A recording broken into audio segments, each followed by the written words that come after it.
Today, Yamaha finally announced some proper details and images of their new 2021 R7 that they've been teasing for a few weeks now. And whilst it doesn't quite pack the same pedigree as the original R7, I'm still pretty excited about this one. So in today's video, we'll go through absolutely all of the specs, and at the end I'll give you my 3 reasons for this being one of the most appealing bike launches of the year. So like I said, apart from the name, this bike has really nothing to do with the OG R7, which was a superbike homologation special from the late 90s with a Revvy 749cc inline 4. The new R7 will actually be based upon the MT-07 platform, which is their extremely popular affordable middleweight naked that also became an adventure bike in the form of the Tenere 700, a retro in the XSR 700, and a crossover tourer in the Tracer 7. The CP2 parallel twin at the heart of these bikes is a big selling point for all of them, with a lively character that exceeds its middling performance figures and a 270-degree crank that gives it a bit of spice at the exhaust. That same engine will be deployed to the R7 with identical power and torque figures, producing 72 horsepower at 8,750 RPM and 67 Nm of peak torque at 6,500 RPM. Now there are a few tweaks. There's a new ECU, optimized air intake ducts, a new exhaust design, and revised fuel injection settings, all of which combine for a claimed improvement in smoothness and responsiveness at the throttle. It's also compliant with Euro 5 emissions regulations and gets a shorter second gear ratio for a bit more punch off the line, but ultimately I'd expect it to feel almost identical to the MT-07 on the road. But that's not to say that Yamaha have just stuck a fairing on a naked bike. There are plenty of other tweaks elsewhere to make this a proper good little super sport bike. An assist and slipper clutch has been added, which prevents the rear wheel from locking up on aggressive downshifts, which is especially handy if you mess up your rev matching. That's the slipper part, whilst the assist will pull the clutch pack together under load, so lighter springs can be used in the clutch, leading to a 33% lighter feel at the lever. Clearly the slipper is of the most benefit on a super sport bike like this, but the assist is a nice bonus. On top of that, there's also now a quick shifter option available for the R7, which can be fitted as an accessory, although it's only on the upshift. That still means that you can pin the throttle and bang through the gears under hard acceleration, but you won't get a blipper for clutchless downshifts, which does seem like a bit of a shame. The suspension on the MT-07 has been considered one of its weaker points, but that ought not to be the case with the R7, with 41mm upside down forks that offer full adjustability from KYB. They use what Showa call a separate function design, with compression in one leg and rebound in the other, making adjustments quick and easy. Not only should improved suspension benefit the bike's handling over the MT-07, but also the head angle has been made slightly steeper, shortening the wheelbase by 5mm, which ought to sharpen things up a little. At the rear, the shock also gets revised settings to suit the more sporty intent of the R7, and like the MT-07's, it's rebound and preload adjustable.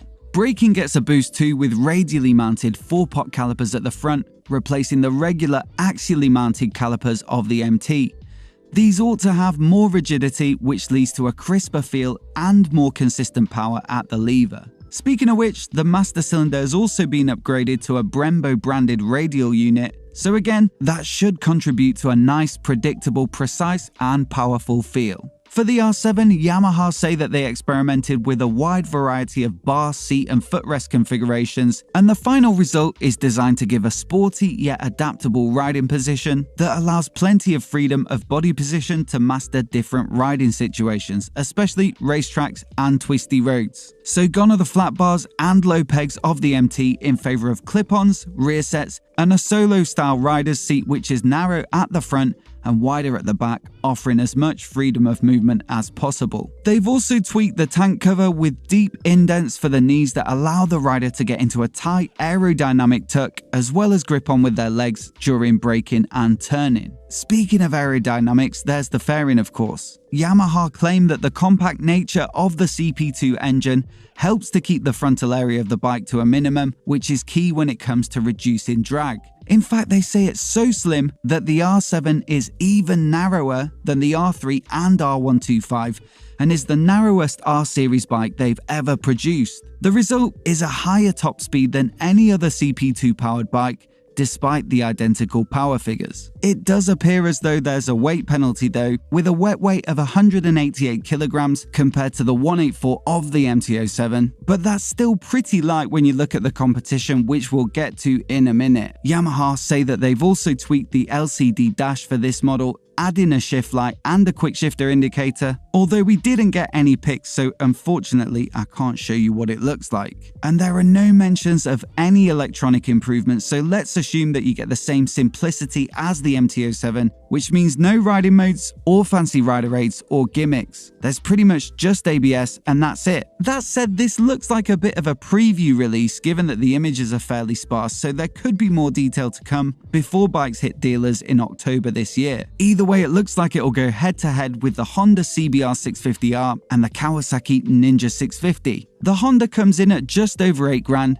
and makes good power from its Revy inline 4 with a peak of 94 horsepower right up at 12,000 RPM. That said, it's a good 20 kilograms heavier than the R7, so head to head it could be a close run thing, especially as the CP2 doesn't need spinning up so much. Now the Ninja 650 is a snip at 7,099 pounds, and also it runs the R7 much closer in terms of weight at 193 kilograms. But unfortunately, it's a touchdown on power with 67 horsepower produced at 8,000 RPM. The suspension and brakes are also far better spec'd on the R7, so I'd expect it to be priced much closer to the 8 grand of the Honda than the 7 of the Kawasaki, although we'll have to wait for official pricing. The Aprilia RS660 is also worth a mention, with a similar 270 parallel twin, although it outspecs all of the bikes I've mentioned with 99 horsepower peak, a wet weight of just 183 kilograms, and loads of electronics. But at a touch over 10 grand, it's in a bit of a different category, and realistically, I'd expect most buyers to be torn between the Honda, Kawasaki, and Yamaha. So to kick off my 3 reasons to get hyped about this bike, one would be the price. We don't know the exact figure yet, but it's obviously not going to be some astronomical superbike price. And for a lot of bikers, around the 8 grand mark is pretty attainable, especially with finance available. Number 2 would be the fact that it ought to make for a proper good fun, road-orientated sports bike. If you want something that's lively and that you can give a bit of a thrashing on the public highway, but without getting to silly speeds in the blink of an eye, then this looks like it's going to fit the bill. And all in a pretty good looking package too. I'd say it's the best looking of the bunch, inheriting some of the styling cues from their R1. But I'd love to know what you think down in the comments below. And which colour would you go for, the blue or the black? For me, it's got to be the blue, but let me know your pick down below. And if you're new here and you want to see more videos like this, hit subscribe and I'll catch you next time.